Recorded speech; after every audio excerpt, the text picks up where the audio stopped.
Terima kasih atas kesempatan yang telah diberikan kepada saya. Pada video kali ini saya akan membahas materi psikologi pendidikan pada bab 2, yaitu gejala jiwa dan keberagaman individu. Yang pertama itu gejala jiwa. Gejala jiwa adalah perilaku manusia atau tingkah laku manusia yang lebih mudah dipahami secara mentalnya, dan mental tersebut adalah dasar dari perilaku manusia itu tersebut. Mengingat pentingnya pemahaman ini, ada beberapa aspek yang perlu kita ketahui dalam materi kali ini. Yang pertama itu ada pengamatan. Pengamatan itu merupakan cara kita mengamati, melihat sesuatu mengenai diri kita sendiri atau diri orang lain. Dunia pengamatan itu biasanya dilukiskan oleh beberapa aspek. Yang pertama itu pengaturan menurut sudut pandang ruang. Yang kedua itu aspek yang ketiga itu ada pengaturan menurut sudut pandang Gestalt, dan yang terakhir itu ada pengamatan menurut sudut pandang arti. Kita lanjut ke slide berikutnya, yaitu tanggapan. Tanggapan didefinisikan sebagai bayangan yang tinggal dalam ingatan kita yang akan kita kritik atau memberikan saran kepada orang tersebut atau suatu benda yang kita amati. Untuk memudahkan kita mengetahui antara pengamatan dengan tanggapan, dapat dilihat dari cara tersedianya objek.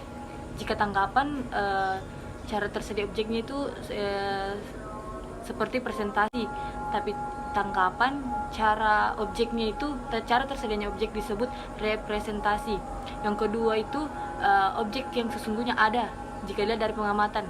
Kalau yang ketiga, pada pengamatan objeknya itu ada bagi setiap orang, tapi tanggapan itu objek hanya tertuju pada satu tujuan yang tertentu dan hanya tertuju pada apa yang kita tanggapi. Kemudian pengamatan itu terikat pada tempat, waktu, dan keadaan, sedangkan tanggapan itu terlepas dari tempat, keadaan, dan waktu. Kita lanjut. Yang ketiga itu ada fantasi.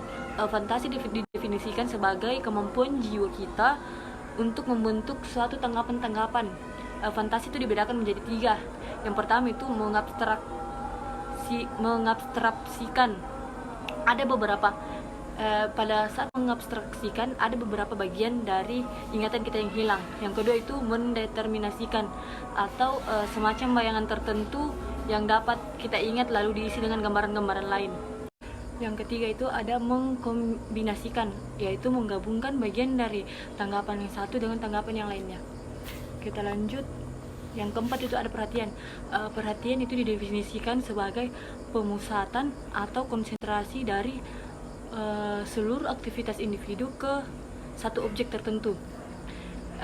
Terdapat beberapa macam penggolongan perhatian. Yang pertama itu atas dasar intensitasnya, yaitu banyak sedikitnya kesadaran yang menyertai suatu aktivitas.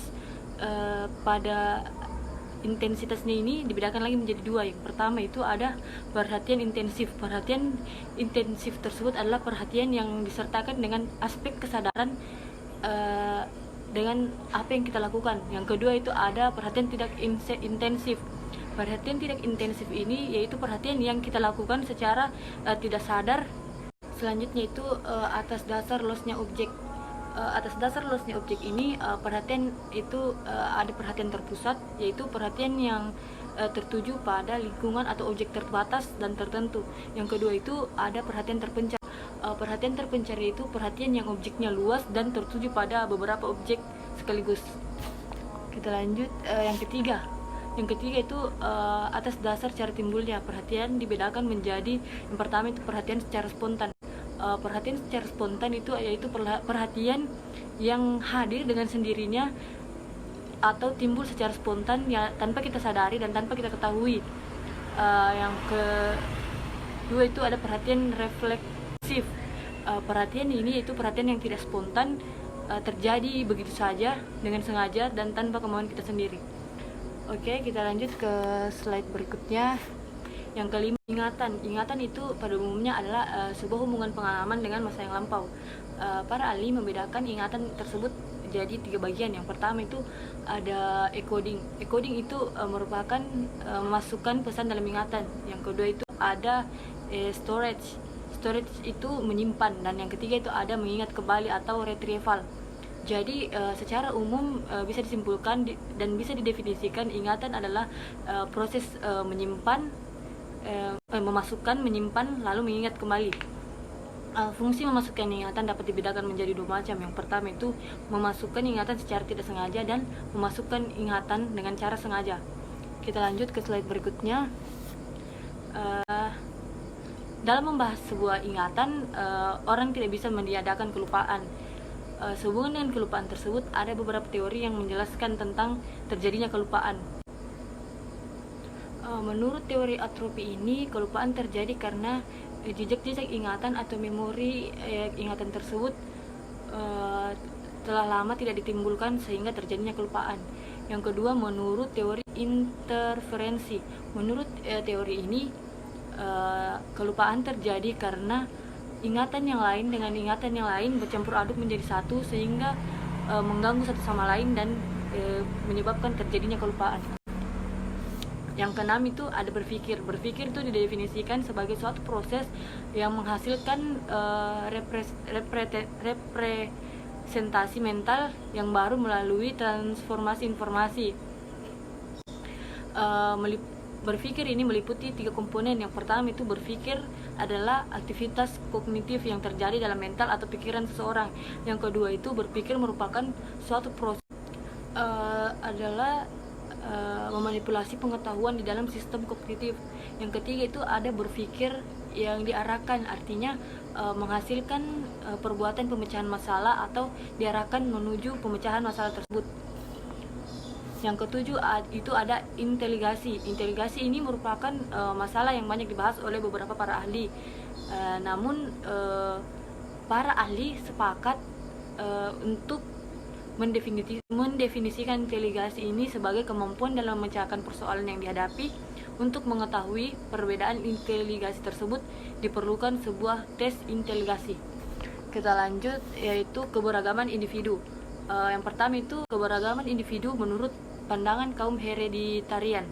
Kaum ini berpendapat bahwa seluruh sifat-sifat psikologi manusia itu secara turun-temurun, artinya sifat-sifat manusia itu. Yang kedua itu ada pandangan kaum environmentalis. Pandangan pada kaum ini yaitu bahwa pada awalnya jiwa dan mental itu kita bersih, kosong, dan terisi pada saat kita melakukan sesuatu, dan pengalamanlah yang mengisi pemikiran kita tersebut. Yang ketiga itu ada bukti-bukti dari hasil penelitian.